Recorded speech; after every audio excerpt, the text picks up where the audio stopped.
And joining me tonight on NDTV is Guneet Monga. So Guneet, I'm just the latest person to say congratulations, but has it sunk in yet? It's been 2 days now. Has it sunk in yet? Definitely not. It's been back to back. It's been so many months of work. I actually can't wait to come back home.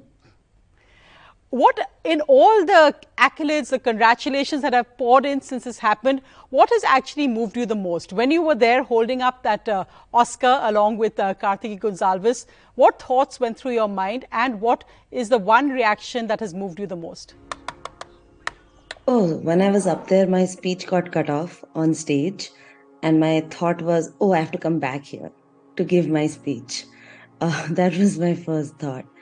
But I mean, the love we are getting globally is just amazing. The fan art, there are babies videos who are mesmerized by Raghu and Amo and their gorgeousness. There are people from 90 years of age who are in love with Burman and Belly's love story. So I just think it's a hit. It's hit the note really well with people. So yeah, we are grateful. And I think, Guneet, what really is so moving also, that is a story, even in India, it's really an inaccessible area. Bowman and Belly live in a world of their own, completely away from all the different tensions of life, in a sense, just focused to the simplicity of love that they share with Raghu and Ambu. When you spoke to people, international stars, international directors who saw this, what, as you said, struck a chord globally? You've talked to the babies, the elderly, but it's a film which actually, in a sense, is not lost in translation anywhere in the world. Absolutely. I think it's there is a sacred bond in the film, and that kind of spiritually touched people. So there is, and here we had the opportunity to also, screen the film in the screenings on big screen. It has a little bit of a quality of taking you into its world, into the mesmerizing world of Mudumalai jungles, the reserve there in Tamil Nadu. So it has definitely a transcending approach to it, the gorgeous landscape. Yeah, so I would say that there is a spiritual bond that people find in it.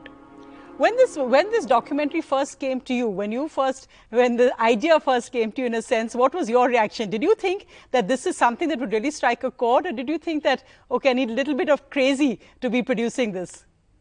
Not at all. I was in love with it from the day go, and I was so grateful that Kartiki reached out to me with the film. And Kartiki had already worked on it for a year, made a little reel, and that's what I appreciate so much about here, because here is a first-time director, and before she reached out to a producer or studio, she shot for whatever camera she had available and made a reel and came to us with saying, "Okay, this is the scope. Do you think we can produce it?" And I mean, the baby elephants, the whole space. I had to say yes to it. And just meeting Kartiki and her purest passion, took it home. It was just, I knew it. This is something special. And in fact, just looking, Guneet, because you've convinced, you've put your money where your mouth is, where your heart is really, and such a different range of films that just looking at your career, your bio as well, you seem to have now become, in a sense, a bridge between what so many different kinds of films, which are not traditional Indian cinema as a way, but I think the nice thing is that even at this Oscar ceremony, we had a movie like RRR, we had Elephant Whisperers, and we had Shaunak Sen's movie also, Everything That Breathes. So that, in a sense, is just a wonderful time to be a producer of Indian cinema. Absolutely. I think coming from independent filmmaking for so long, producing for 15 years, I feel like now is the time, we can also spread our wings. And I think it's also the power of Netflix, because they gave us a huge global stage, which we are very grateful for. And it's like putting a hoarding on the moon, because it's around the world people are watching the film. It's like putting a hoarding on the moon. And of course, Guneet, we talked at a time when there's always looking at reinventing Indian cinema, reinventing Bollywood, what works, what doesn't work. Independent cinema has always pushed the envelope. It's always, in a sense, been ignored slightly. It's harder to get funding. It's harder to get big stars. You've produced movies like Gangs of Wasipur, then of course Lunchbox, which are all recognized and have got wonderful actors in it. But it's always much harder. Is there, I shouldn't say the word formula, but do you think the fact that the multiplicity of the various talent that is going into Indian cinema, that this is the best time to actually be in cinema? Absolutely. And also because of, I would say, digital platforms, that your borders have been, there are no borders for content now, I feel. Like we are consuming Korean content and the whole world is now consuming Indian content. It's become much more accessible. Um, and, uh, and really, I think this is the time to spread our wings.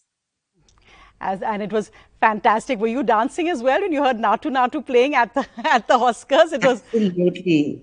Natu Natu made the whole world dance. So much joy, so much pride. I think all of us are sharing a little bit of that pride. And Guneet, I hear you have a tenuous NDTV connection as well. That you interned here many years ago. Thank God you didn't stay on because here you are now on the Oscar stage. Yes, I did. And it was a big deal for me to intern because I come from mass communication college, Guru Gobind Singh Indraprastha University in Delhi. And it was the biggest deal for me to get my internship in NDTV. I was in awe of everyone, the office, the space, the culture. It's amazing. No, well, we are all in awe today, and I say warm congratulations. And I read Guneet because I loved your speech where you said it's really about the power of two Indian women, and you've talked about how much your mother actually contributed to your journey and to how you made it from mass communications to where you are now. Would you like to say a little bit about that? Who inspires you? Who's your role model? And what would you tell young women watching you today? You know, definitely my mother. I lost her very early, but I think she imbibed a lot of values in me. And both my parents actually made me very fearless. I'm their only child, come from a middle class Delhi family. And the journey that I've had, I lost them when I was 23, 22, 23, within the range of 6 months. And then, in Bombay, sharing space with lots of people, trying to be a producer because I didn't come from wealth, but I came from ideas and a lot of faith in my abilities and myself. And that came to me from my parents. And I think just believing in yourself and doubling down on yourself is needed. And like I said, you can't wait for somebody's approval. Kartiki did not. She's been a natural history photographer who picked up a camera and made a trailer and reached out to a producer, and a studio, and the whole world came together. But don't wait for somebody's approval. Don't wait for a seat on the table. Just get out there and do it. Don't let anybody tell you you won't be able to do it. You've never done this before, or you have, only made smaller films. How will you ever do this? This is so tough. This is another language. Just all these things are not needed. Get past it and get to work, and nothing speaks louder than your work.